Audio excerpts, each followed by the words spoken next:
Hey guys, it's Eamon. Welcome back to another video. So today I want to take a look at a game from my favorite chess book ever, The Life and Games of Mikhail Tal. You can see I've read it so much that the cover page has already fallen off, but the games and variations inside are still gold to me. So this game was from the USSR Championship in 1965. By this point, Tal had already won the World Championship in 1960 and then lost it the next year. He both won it from Botvinnik and then lost it back to Botvinnik in 1961. So this game is a few years later in the USSR Championship, and I really love this game both because it's an exciting attacking game and also because of a hilarious anecdote in the middle of it. So let's check it out. So Tal starts with e4, and his opponent plays the Caro-Kann. We get a mainline Caro-Kann here, an exchange of pawns, knight d7. This is all theory. Knight f6. Paul keeps his knight. Just a normal development here. And c5. So black strikes in the center. Castles. Takes. And bishop c5. So the bishop comes out to c5, hitting the knight on b3. And I think this move is the first indication of Hal's style. The main move today is knight b3 here, most common move.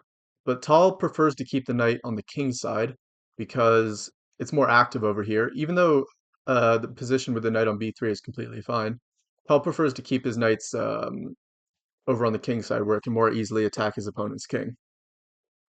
Now after castles, Tal develops his queen and b6. So Tal says that b6 is a slight inaccuracy. He prefers queen c7 here, reaching this diagonal first. You can see after b6, Tal now plays bishop f4, which controls the c7 square, preventing white's queen, or black's queen from coming to c7. Bishop b7, rook d1, and knight d5. So the bishop is hit, so the bishop moves to g5, queen c7, and knight h5. And Tal says about this move, exploiting the absence of black's pieces from the king side, white immediately begins to create threats. However, the knight is a condemned man because it is clear that his only task can be to give himself up on g7. You can see the knight here doesn't really have too many more options. It's likely it's going to be sacrificed on g7, but it's not going to really ever be able to retreat to f4 or to f6. So it's a bit of a one-trick pony here. King h8, this is an excellent prophylactic move. It both stops bishop h7 from landing with a check, which could be relevant in some tactical variations. And also, if the knight ever retreats to f6 and we get an exchange of knights on f6 and then the g-pawn recaptures, then you can see the rook is already ready to swing to g8 and occupy the open file. So goes bishop e4, f6, so this forces the bishop to choose a square. You can see it's really well placed on g5, looking both at this diagonal and this diagonal.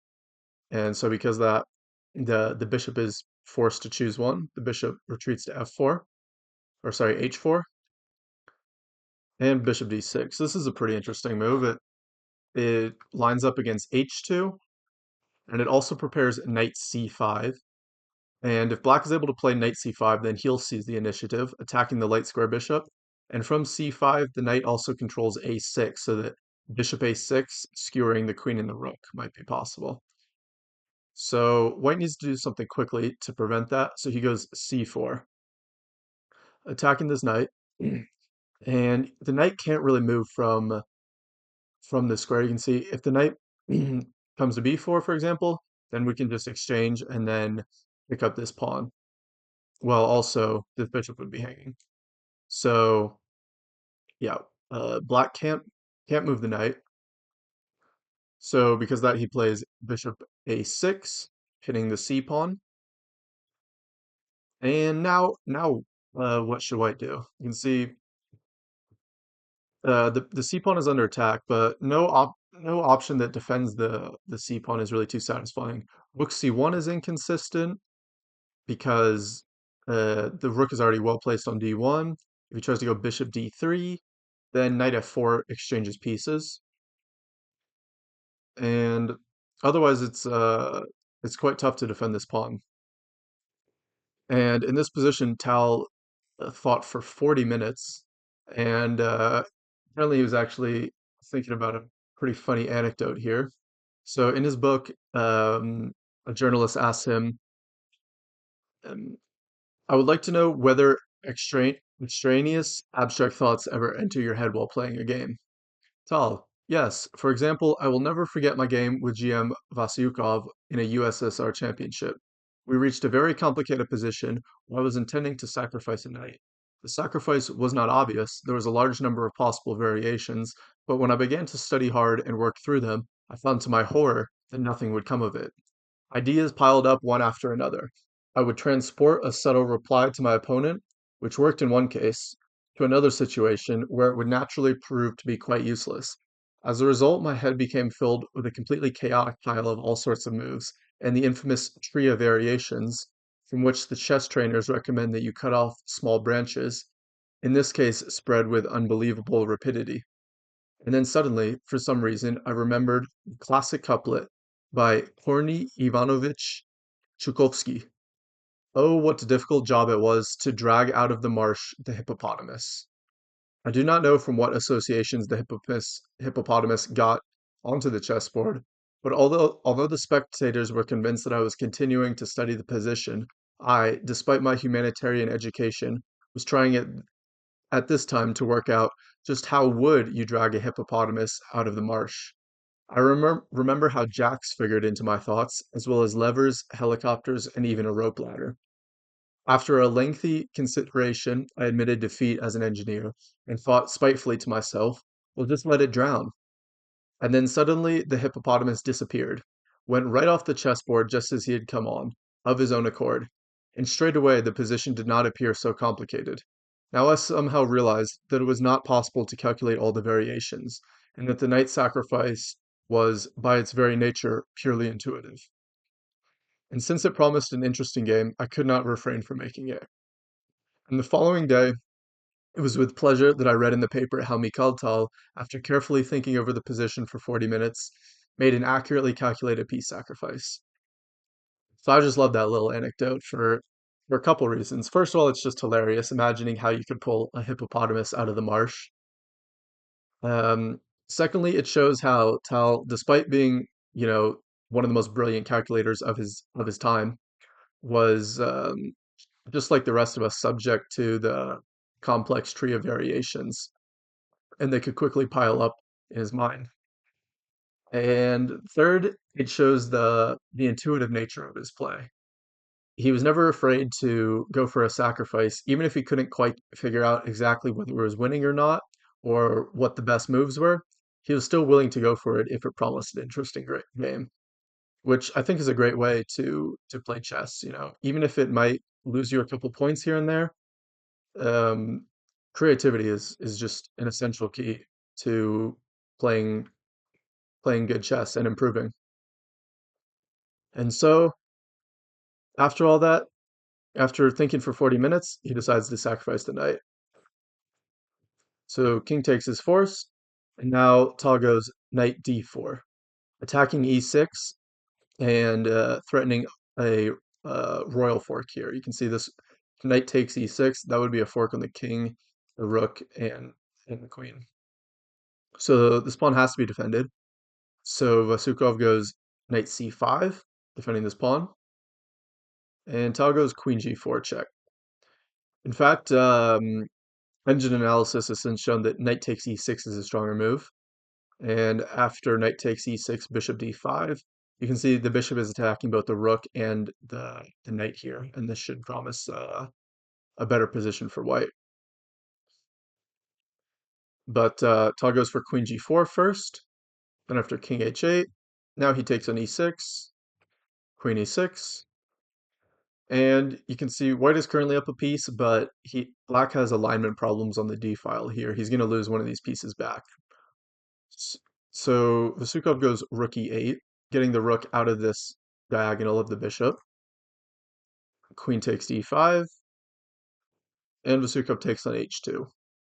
King h1, and the dust has settled a little bit. You can see white is currently up a pawn, but he has these two bishops here. This one is hanging, and the rook is attacking this bishop. So it's also this c pawn is hanging. So it's not clear how white can best neutralize black can neutralize white's activity here. The best move was in fact f5, which is a bit of a computer move.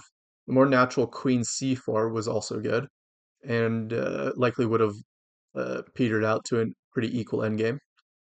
But Vasukov, noticing that these bishops are both in the fourth rank hanging, he goes for queen f4, attacking both these bishops. And at first glance, this looks pretty bad for white. There doesn't appear to be a good way to save this bishop. And if you guys want, you can pause the video here and try to find the best move. It's not really obvious at all and definitely requires a bit of calculation. So Tal finds the brilliant queen h5, defending this bishop, but apparently giving this bishop up for free. But the point is that rook takes e4 is actually immediately loses to rook d7. And you can see there's no way to defend mate on h7.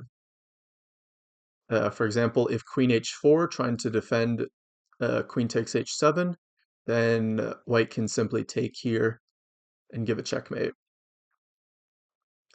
So because that, black can't play rook takes e4, but he can play queen takes e4. That's how it goes rook e1. And the exchange of this exchange for two rooks for the queen would not be good because you can see normally in these types of endgames, the side you can see we have opposite color bishops, but this opposite color bishops usually favors the side with the stronger king position.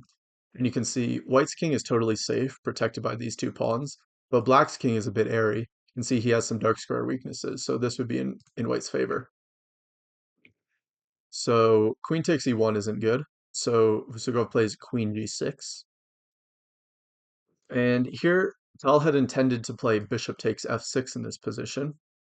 And this is actually the best move, but he miscalculated something. So obviously after rook takes h6, rook takes e8 would be winning for white. You can see the queen defends the rook through an x-ray here. But on queen takes e6, Tal had calculated that you can take on e8, and then bishop d6. And if there's an exchange here, in this position you can see two pawns are hanging for white. And Tal, being an attacking player, only calculated the variation rook e1, intending rook e8. But here, after queen takes f2, this is actually fine for black, and this would be an equal position. You can see this check doesn't come to anything because the king can just come to g7, and the dark square bishop and the queen do a good enough job of defending the king in this position. So Tal only calculated rook e1, but in fact, he just has the simple move king g1, protecting this f2 pawn. And this is a pretty simple and pretty elegant solution here. You can see what happens if black tries to take this c4 pawn. In fact, white has a winning move here, which is queen h4, attacking this c4 bishop and also threatening queen d4 check, and then picking up this bishop on d6. And there's no way to defend here. Black tries bishop c5, then b4 is a winning move. And the bishop is going to be forced to take, and then we can take on c4. So, whoops. So because that, because of so Tal miscalculated that bishop f6 wasn't good. In fact, it was good, but he psyched himself out, didn't play it, and instead exchanged on g6. And he says in this position, my opponent, who was in severe time trouble, was also afraid of bishop takes f6 check, and perhaps for this reason, when I sadly played queen takes g6, Vasukov joyfully made the immediate reply, h takes g6. which is a blunder. In fact, the immediate intermediate move, rook takes e1 here, would have immediately drawn the game. Because after rook takes, pawn takes, king takes the bishop. In this position, black can just play g5, and after bishop g3, then he can just pick up this c4 pawn. And you can see it's 4 pawns against 4 pawns with opposite color bishops. Should be a very easy draw. But Vasiukov, low on time, made the hasty reply, h takes g6. And this allows the intermediate move, bishop takes f6 check. You can see the rook can't capture on f6 because the rook takes e8 check. So after bishop takes f6, black had to play king g8, and now white can exchange on e8 and then take on h2, and you can see he's up a pawn.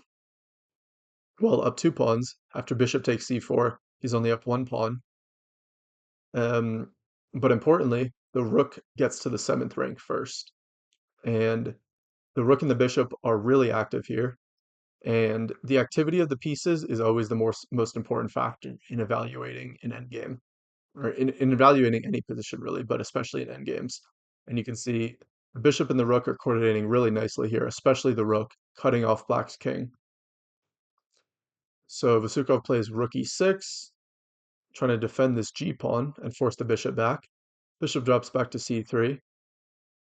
Bishop takes a2, we get an exchange of pawns, bishop c4, and now white improves his own king. And now we can see a crucial difference in the position between the two kings. Black's king is stuck on the last rank, cut off along the 7th, whereas white's king is free to step up the board.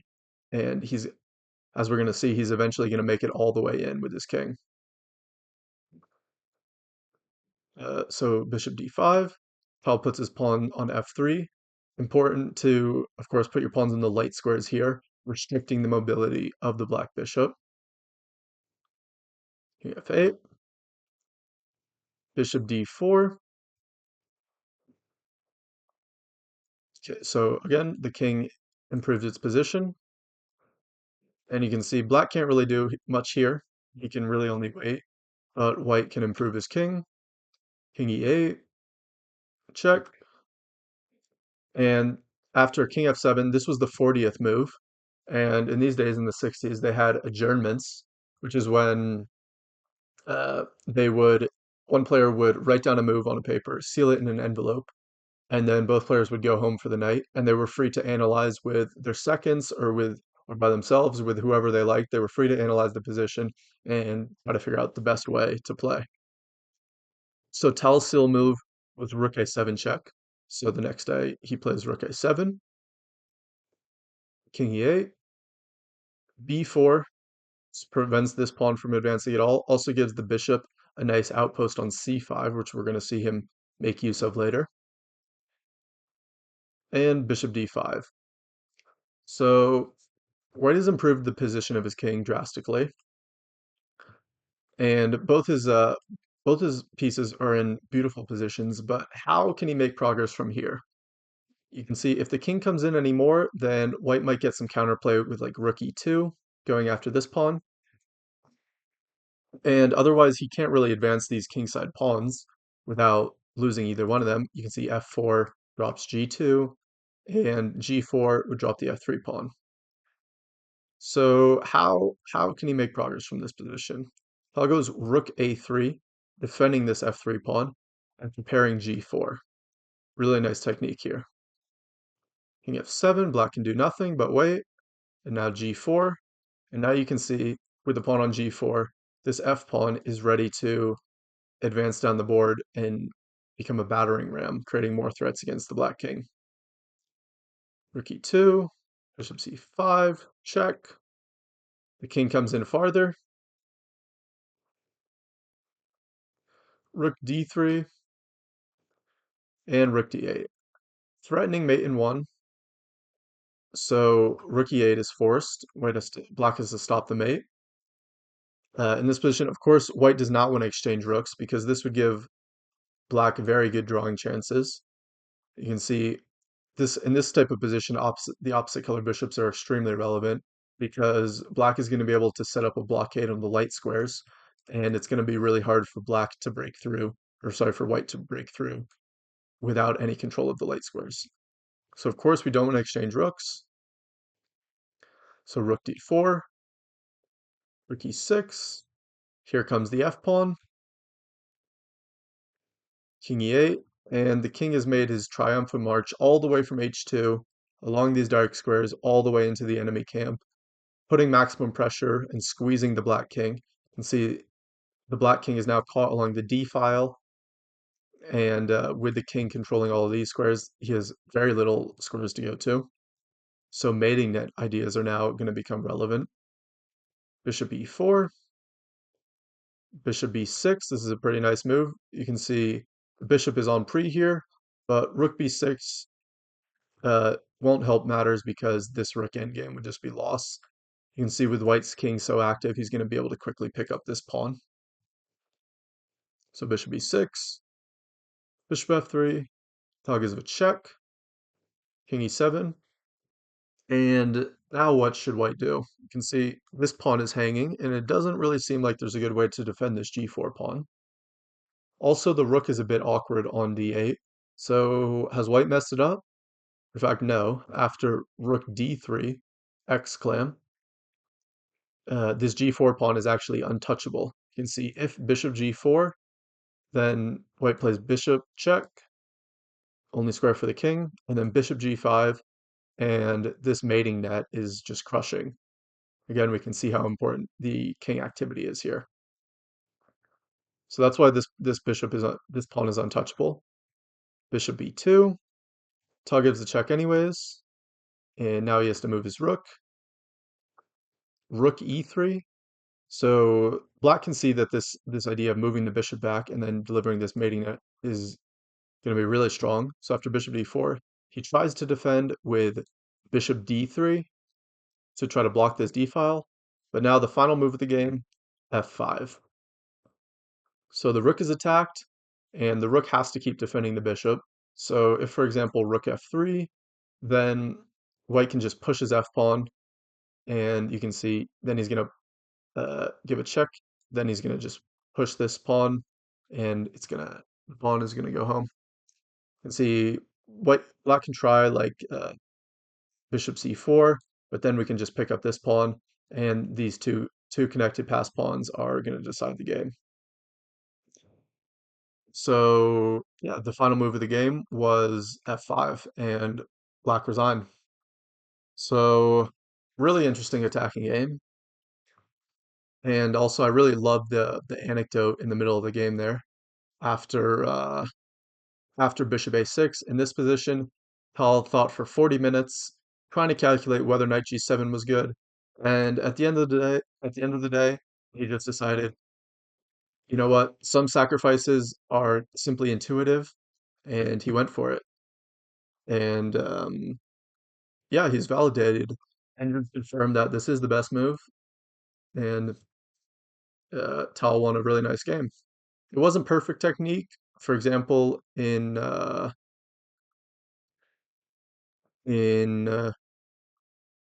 this position, Tal didn't play the very winning bishop f6 check, and instead exchanged queens.